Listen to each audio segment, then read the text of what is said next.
The notification came through on a Wednesday morning. I was standing in our kitchen making coffee when my phone buzzed. My best friend Tamara had tagged me in a social media post with just one word, girl. I opened it. My blood turned to ice. There was my husband Marcus, smiling bigger than I had seen him smile in years. His arm wrapped around a young woman in a bright yellow bikini. Behind them, what looked like her parents and siblings, all grinning at the camera. The caption read, "Family vacation in Cancun. Making memories with the people who matter most." I read it 3 times. Family vacation. The people who matter most. Marcus had told me he was going to a week-long medical conference in Chicago. He was a pharmaceutical sales rep for a major company. Conferences were normal. I never questioned them. I zoomed in on the photo. The woman looked about 25, maybe 26, young enough to be his daughter. She was gorgeous with perfect skin and a bright smile. Her hand rested possessively on his chest. In the background, I could see her family.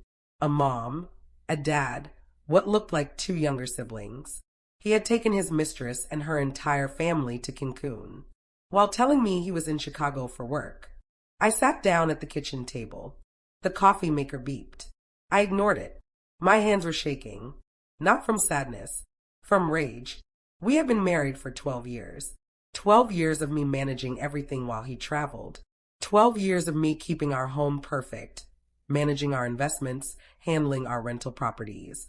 12 years of trust. And he was in Cancun with another woman's family. I looked around our kitchen. The marble countertops I had picked out. The custom cabinets I had designed. The expensive appliances I had researched for months before buying. All purchased with money from our joint accounts. Accounts I managed. My phone rang. Tamara. I answered. My voice was steady. Come. Tamara, I need you to do something for me. I need the name of that real estate attorney you used last year. The really aggressive one. On the other end, I heard Tamara take a sharp breath. Kenya, what are you thinking? I'm thinking Marcus just made the biggest mistake of his life. I'm thinking he should have stayed in Cancun. The attorney's name was Diane Richardson. She had a reputation for being absolutely ruthless in divorce cases. I had heard stories about her. How she found hidden assets. How she protected her clients. How she made cheating spouses pay. I called her office at 9 that morning. Her assistant said she was booked for 3 weeks. I told her assistant to tell Diane that I had 72 hours while my husband was out of the country, full access to all our accounts, and I was ready to pay whatever her rate was. Diane called me back in 20 minutes. We met at her office at noon. I brought everything. Bank statements, property deeds, investment accounts, business ownership papers, credit card statements, everything. I had always been the organized one. Marcus made the money. I managed it. I knew where every dollar was. I knew every asset we owned. I knew every password. Diane spread the papers across her conference table. She was a tall woman with silver hair and sharp eyes. She looked at the documents for a long time. Then she looked at me. You manage everything. He doesn't know what you have access to. I nodded. He never asks. He just makes the deposits and lets me handle the rest. He thinks I'm too focused on keeping the house nice to pay attention to the real money. Diane smiled. It wasn't a warm smile. It was the smile of a shark seeing blood in the water. How much time do we have? For days. He comes back Sunday night. That's enough. Do you want to destroy him, or do you want to be smart about this? I thought about that photo. His arm around that woman. Her family smiling like they had won some prize. The caption. The people who matter most. I want to be smart, but I want him to feel every bit of what I'm feeling right now. Good. Then here's what we're going to do. Marcus and I own 3 rental properties. Small houses we had bought over the years as investments. They were all in both our names. Together, they were worth about $650,000. We owed about $200,000 total on the mortgages. We also owned our home, a beautiful 4-bedroom house in a nice neighborhood, worth about $800,000. We owed $300,000. He tried again. Nothing. He turned to me, his smile fading. Something wrong with the lock? I stood up, walked down the porch steps, stopped about 5 feet away from him. No, The lock works fine. Just not with your key. His face changed. Confusion first, then concern, then something darker. Kenya, what's going on? Why doesn't my key work? I pulled out my phone, opened it to that photo, the one Tamara had tagged me in, the one I had been staring at for 4 days. I held it up so he could see it. You want to explain this to me, Marcus? You want to explain why you're in Cancun with another woman and her family while you told me you were at a medical conference in Chicago? The color drained from his face. Kenya, I can explain. That's not what it looks like. Really? Because it looks like you took your mistress and her entire family on a tropical vacation. It looks like you called them the people who matter most. It looks like you've been lying to me for God knows how long. He set his suitcases down, took a step toward me. I took a step back. Kenya, please. Let me explain. Can we go inside? No, you're not coming inside. What do you mean I'm not coming inside? This is my house. Wrong. This was your house. Now it's just a house. An empty house. I saw it hit him. The realization. His eyes went wide. What did you do? I sold the rental properties. All 3 of them. Closed on Friday. I got $320,000. It's in an account you don't have access to. I also emptied this house. Every piece of furniture. Every dish. Every item of clothing. Everything we bought together. It's all in a storage unit. Under my name. You're not getting it back. Marcus stared at me. His mouth opened. Closed. Opened again. No words came out. I continued. I also filed for divorce, citing adultery. The papers will be served to you tomorrow at your office, in front of all your coworkers. Everyone will know what you did. Kenya, you can't do this. Those were my properties too. That was my furniture too. Actually, I can. And I did. Everything was in both our names, which means I had every right to sell it. Check with your lawyer if you don't believe me. He took another step toward me. His face was red now.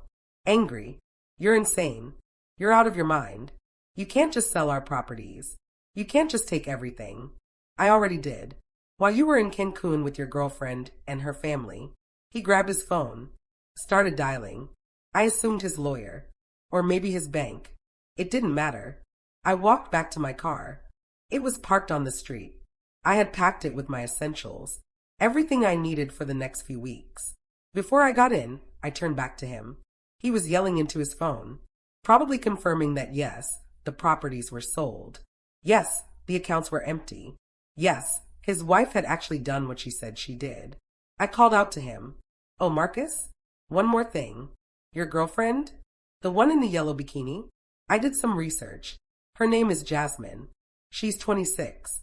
She works at the coffee shop near your office. You've been seeing her for 8 months. Her family thinks you're going to marry her. They think you're divorced. They think you're a successful businessman who's going to take care of their daughter. You might want to tell them the truth. Tell them you're actually a married man who just lost everything because he couldn't keep it in his pants. I got in my car, started the engine, looked at him one last time. He was standing in front of that empty house. His vacation tan, his tourist clothes, his designer suitcases, his phone to his ear, looking completely lost. I drove away. The next few weeks were chaos. Marcus called me 47 times the first day. I didn't answer. He texted me 83 messages. I didn't read them. He showed up at my mother's house where I was staying. I called the police. They escorted him away. He hired a lawyer. A good one. The lawyer tried everything. Claimed I had stolen marital assets. Claimed I had acted in bad faith. Claimed I owed him half of the money from the property sales. Diane destroyed every argument. She showed the judge the photo from Cancun. She showed the receipts from the vacation. Charges to our joint credit card. $8,000 for flights. $6,000 for the resort. $3,000 for activities. All while he told me he was at a conference. She showed text messages between Marcus and Jasmine. Messages I had found on our cloud account. Messages where he called me names. Where he said he couldn't wait to leave me. Where he planned a future with her. The judge was not sympathetic to Marcus. The divorce took 3 months. In the end, Marcus got his 401k. He got his car. He got his clothes that I had packed and put in storage. I got everything else. The house. The $320,000 from the property sales. Half of our remaining joint accounts. The furniture. Everything. The judge also ordered Marcus to pay me $2,000 a month in alimony for 5 years because I had sacrificed my career to manage our home and investments while he built his career. Marcus tried to argue. The judge shut him down. You made your choices, Mr. Williams. Now you live with the consequences. 6 months after the divorce was final, I was having coffee with Tamara. She was looking at her phone and started laughing. What's so funny? Remember Jasmine? The girlfriend? I felt a small twist in my stomach. What about her? Tamara turned her phone to show me. Another social media post. Jasmine looking sad. A long caption about learning hard lessons about trust. About men who lie. About how some people aren't who they say they are. Apparently, she broke up with Marcus 2 months ago. Once she found out he was actually broke. Once she realized he had lost everything. Once her family found out he had lied about being divorced. They told her to run. I smiled. Not a mean smile. Just a satisfied smile. Good for her. She deserves better than a man who lies to everyone. Tamara looked at me. You know what I love about you? You're not even bitter. You're not even angry anymore. Why would I be angry? I got everything I wanted. He got everything he deserved. A year after the divorce, I was doing great. I had used the money from the property sales to invest in a new business, a property management company. I bought 2 small apartment buildings, fixed them up, rented them out. I was making good money, more than enough to live on. I had started dating again. Nothing serious, just enjoying my life, meeting new people, remembering what it felt like to be valued, to be respected. I ran into Marcus once, at a grocery store. He looked tired, older. He was with a woman I didn't recognize. She looked annoyed with him. Our eyes met across the produce section. He looked away first. I finished my shopping. I went home to my beautiful house, my peaceful house, my house that was all mine. I made dinner. I poured a glass of wine. I sat on my back porch and watched the sunset. Life was good. 2 years after the divorce, Diane called me. She had another client, a woman in a similar situation. Husband cheating, wife with access to everything. The woman wanted advice. I met with her. She was younger than me, maybe 35. She had that same look I remembered having, the look of someone who just found out their whole life was a lie. I told her my story, every detail. She listened quietly. When I finished, she looked at me. Her eyes were dry, clear, determined. How long did it take you? From the moment you found out to the moment he came home to an empty house? For days. She nodded. I have 5 days. He's on a business trip. She air-quoted business trip. I smiled. That's plenty of time. Let me give you Diane's number. 3 years after the divorce, I was at a charity event, a fundraiser for a local women's shelter. I had become involved with them, donating money, donating time, helping other women who needed support. I was talking to a group of women, sharing resources, talking about financial independence, talking about not being afraid to protect yourself. A woman approached me. She was probably 50, well-dressed, confident. Excuse me, are you Kenya Williams? I smiled. I don't go by Williams anymore. I went back to my maiden name. I'm Kenya Harris. She smiled back. I've heard about you, about what you did. My friend's daughter went through something similar. You helped her. I'm glad I could help. She looked at me seriously. You know what you did? You gave women permission to fight back. You showed them they don't have to be victims. You showed them they can protect themselves. I felt something warm in my chest. Pride, maybe. I just didn't want to be taken advantage of. I had spent 12 years building something. I wasn't going to let him destroy it because he decided someone younger was more exciting. The woman nodded. My daughter is going through a divorce right now. Her husband cheated. She's trying to be nice about it, trying to be fair. I told her your story. I told her being nice is what got her into this mess. I reached into my purse, pulled out a business card. It had Diane's information on it. Give her this. Tell her to call tomorrow. Tell her Kenya Harris sent her. 5 years after the divorce, I was sitting in my office. My property management company had grown. I now owned 4 apartment buildings.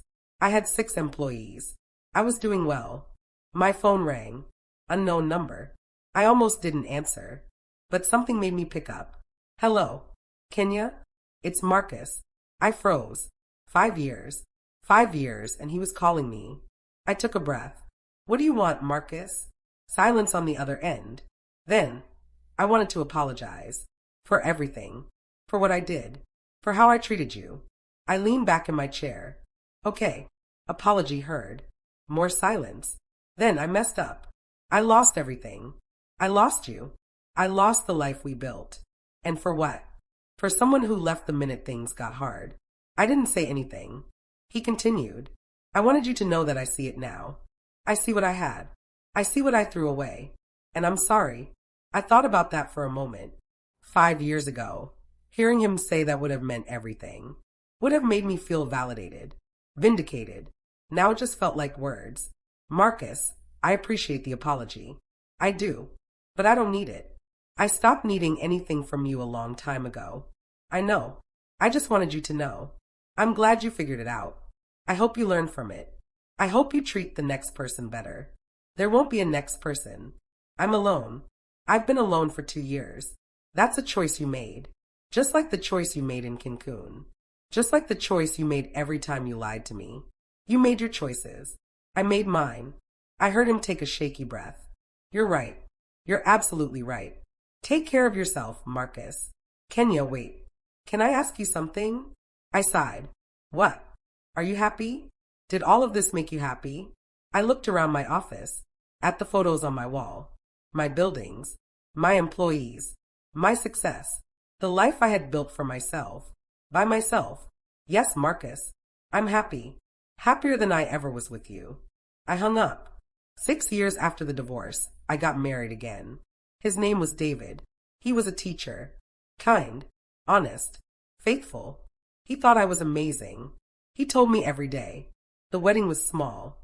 Just close friends and family. Tomorrow was my maid of honor. Diane came as a guest. A few of the women I had helped over the years came too.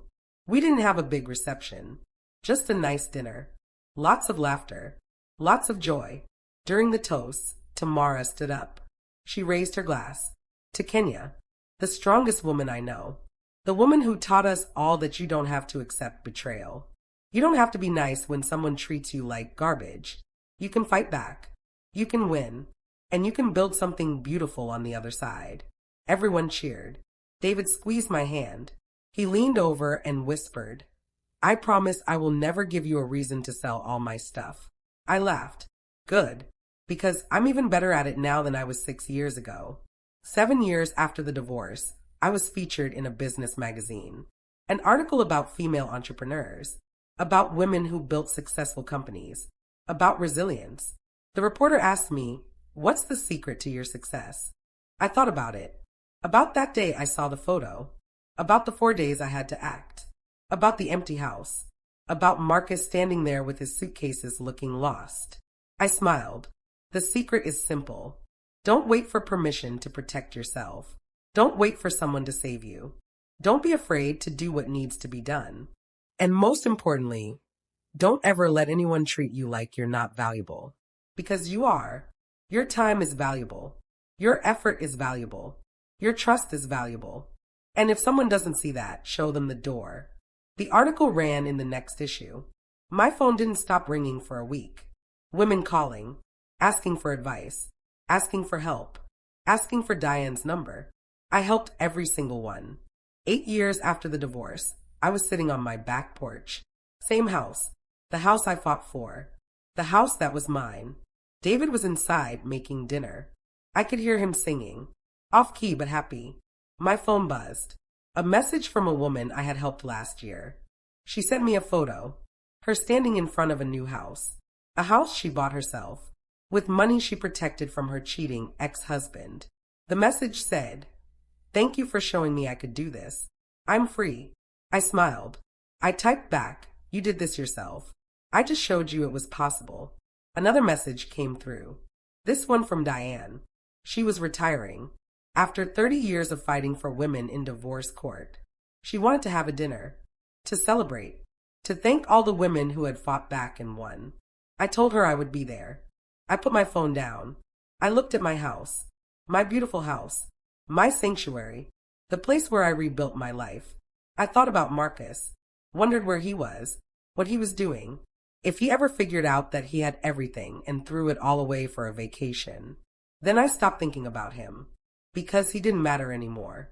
He was a lesson learned, a chapter closed, a part of my past that made me stronger but didn't define me.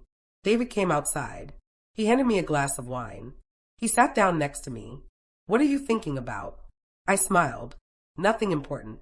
Just how grateful I am for this life, for this peace, for this happiness." He put his arm around me. "Me too." We sat there watching the sunset. In my house, the house I fought for, the house that represented everything I had survived and everything I had become. Life was beautiful. Life was mine. And I was never letting anyone take that from me again. 9 years after the divorce, I got a call from Jasmine, the girl in the yellow bikini, the girl from the photo that changed everything. She found me through social media. She asked if we could meet for coffee. I almost said no. What was the point? The past was the past. But something made me say yes. We met at a small cafe downtown. She was older now, 35. She looked tired but wiser. She sat down across from me. "Kenya, thank you for meeting me. I know this is weird. It's okay. What did you want to talk about?" She took a breath. "I wanted to apologize for my part in what happened. I knew he was married. He told me you were separated, that it was over, that you were just roommates waiting for the paperwork. I believed him because I wanted to, but I should have known better. I should have asked more questions." I looked at her. I didn't feel angry. I didn't feel hurt. I just felt neutral. "Jasmine, you don't owe me an apology. Marcus lied to both of us. You were young. You believed someone you thought cared about you. That's on him, not you." She looked surprised. "Really? You're not mad at me?" I was, for a long time, but not anymore. "You didn't take anything from me that was worth keeping." She smiled sadly. "You know, after everything fell apart with Marcus, I went to therapy. For 2 years. I had to figure out why I was attracted to men who lied, why I ignored red flags, why I thought I needed someone else to make me whole." I nodded. "That's good. That's important." My therapist told me something that stuck with me. She said that sometimes the universe puts people in our lives not to give us what we want, but to show us what we need to learn. I thought about that. "That's smart." Jasmine continued. "Marcus wasn't the lesson. You were. When I heard what you did, how you protected yourself, how you didn't let him destroy you, it woke something up in me. I realized I could be strong too.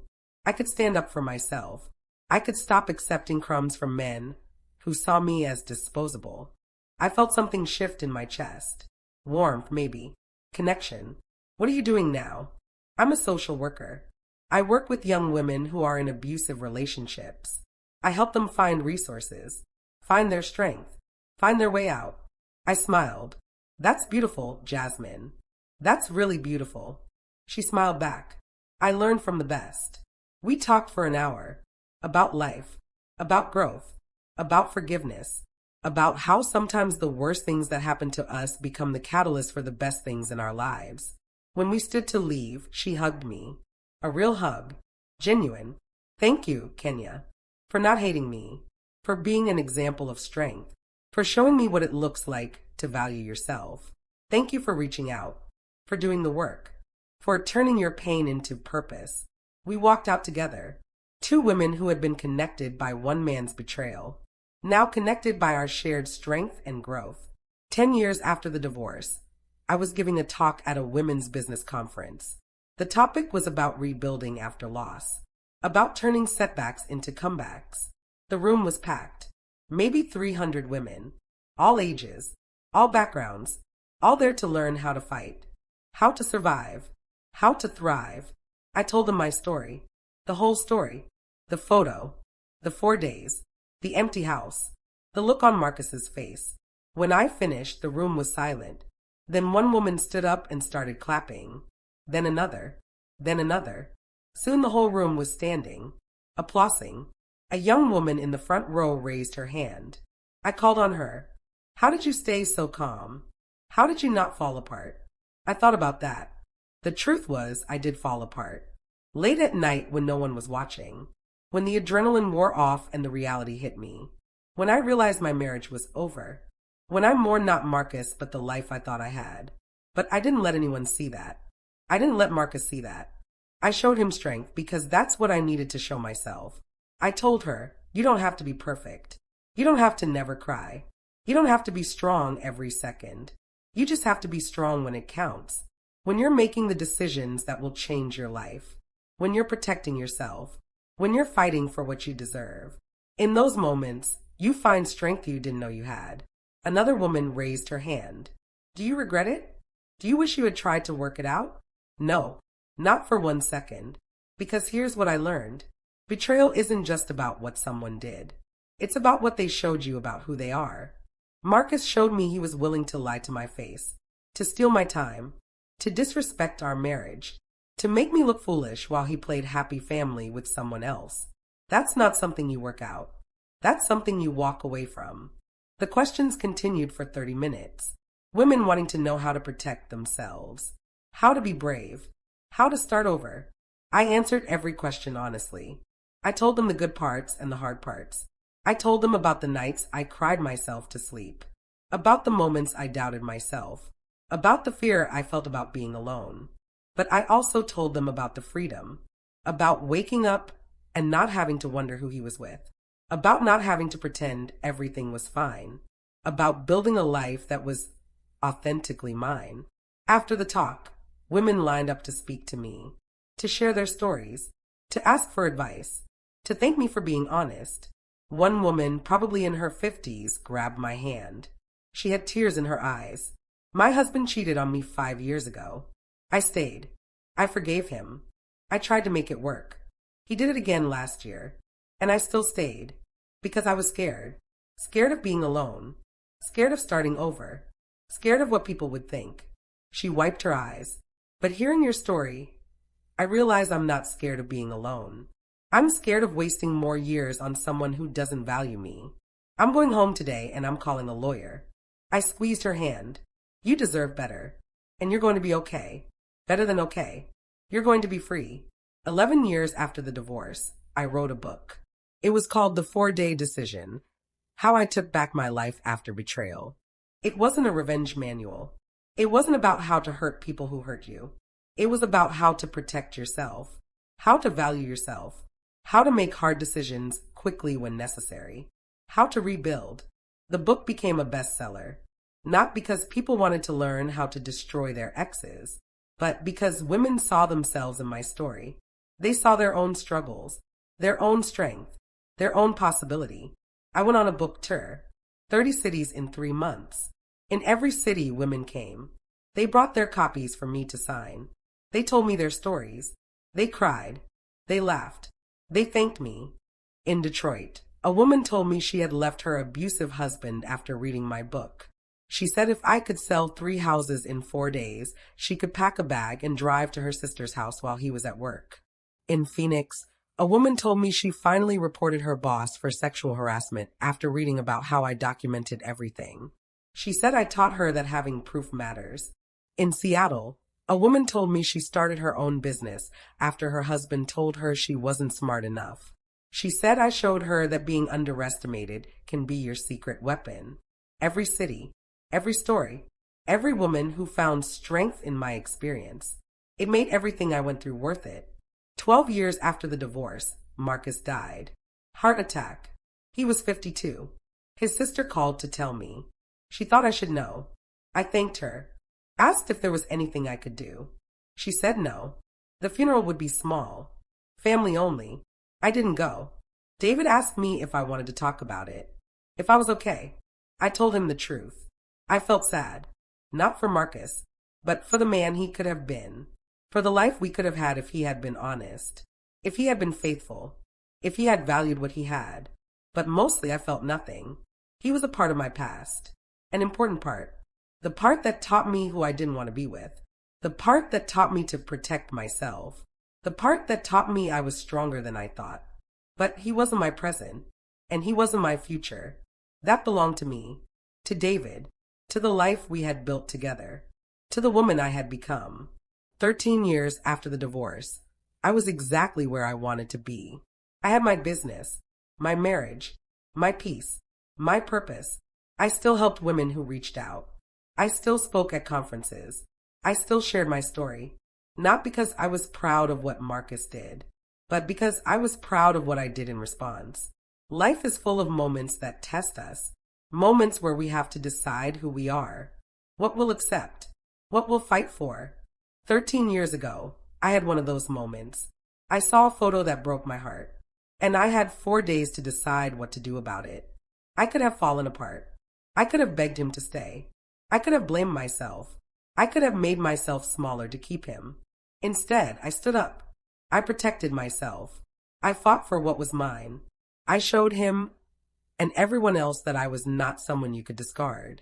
And in doing that, I found myself, the real me, the strong Maine, the me who didn't need anyone's permission to be powerful. That's the lesson. That's what I want every woman to know.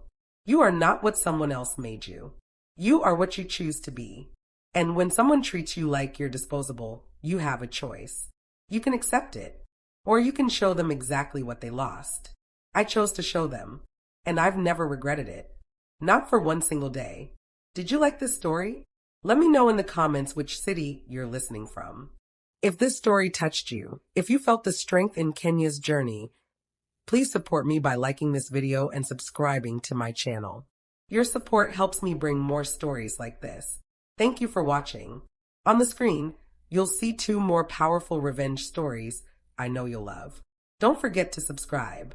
See you in the next life story. With love and respect.